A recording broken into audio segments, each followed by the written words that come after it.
বৰপেটাৰ ঢকুৱা ফিঙুৱা বিলৰ গৌ ৰিজাৰ্ভত দুষ্টচক্ৰই চলাই গৈছে খনন কাৰ্য।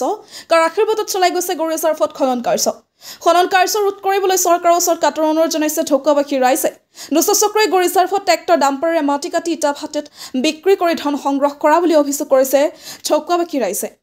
ঢকুৱাবাসী ৰাইজে মাটি কাটিবলৈ বাধা প্ৰদান কৰা দুষ্টচক্ৰটোৰ কেইজনমানে আৰক্ষীৰ দ্বাৰা লৈ উঠাই নিম বুলি ভাবুকি প্ৰদান কৰে খনন কাৰ্য বন্ধ কৰিবলৈ যোৱা ঢকুৱাবাসী ৰাইজৰ লোককেইজনক। গৌ ৰিজাৰ্ভত খনন কাৰ্য চলোৱাৰ অনুমতি লোৱা বুলি কৈছে দুষ্টচক্ৰটোৰ ঢকুৱাবাসী ৰাইজক। কিন্তু কোনে দিলে গৌ ৰিজাৰ্ভত খনন কাৰ্য চলাবলৈ অনুমতি? আৰক্ষী প্ৰশাসনে চকু দিবনে এই দুষ্টচক্ৰটোৰ ওপৰত? পৰৱৰ্তী সময়ত সেয়াহে লক্ষণীয় হৈ পৰিব। বৰপেটাৰ পৰা লাচিত বানৰ report, north east frontier news. এইটো চৰকাৰী মাটি হয়। এই ডাম্পাৰ দিয়ে ৰাতি ৰাতি কাটি আৰু ইটৰ বাটাৰ মাটি দি আছে, তাই বিক্ৰী কৰি আছে।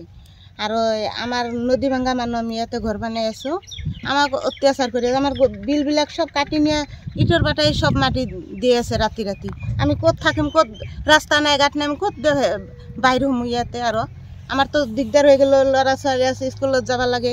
আমাৰতো ৰাস্তা ঘাট একো নাই ইয়াতে। আৰু কোনে কাটিছে? সাদুল্লা কাটি আছে, জামাল আৰু জাহিদুল আৰু এই মইনাল আছে তাৰ লগতে ইয়াতে তাৰ ঘৰ। এই বহুতৰি মানুহ লগ আছে, কাটি কাটি এইটো চৰকাৰী মাটি নেকি? চৰকাৰী মাটি হয়। এইবিলাক ৰিজাৰ্ভ মাটি সব কাটি কাটি আৰু ইট বাঠাৰি নি আছে ৰাতি ৰাতি আৰু দাম কাটি আছে। এইটো দাদা আমাৰ ঘৰ হয়।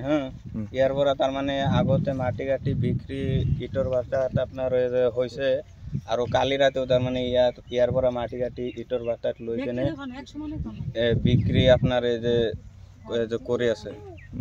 আৰু আমি যেতিয়া আহোনক বাধা চাধা দিওঁ, পুলিচ তুলিচ আনি কেনে আমাৰ ওপৰত তাৰমানে আহোন উল্টা তাৰমানে কেছ টেছ দিয়ে। এইটো চৰকাৰী মাটি নেকি?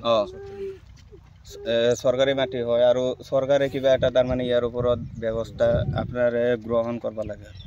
আমাৰ আৰু মাটি চাটি নাই কোনো জাগাত। অলপ 2 বিঘামান মাটি লৈছোঁ। ৰাতিত আহি তাতে ডাম্পাৰ লগাইছে, JCB লগাইছে।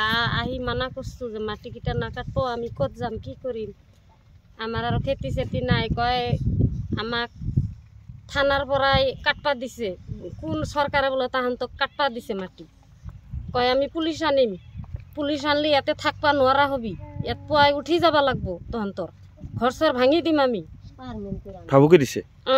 কোনে ভাবুকি দিছে?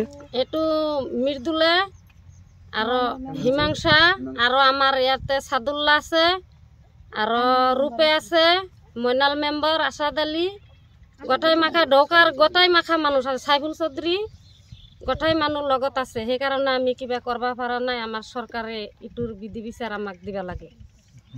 আপোনালোকে কি ক'ব এই ক্ষেত্ৰত? আমি কি ক'ম, তাক বোলে আৰু থানাত থেকে বোলে পাৰ্মিশ্যন দিছে মাটি কাটাৰ।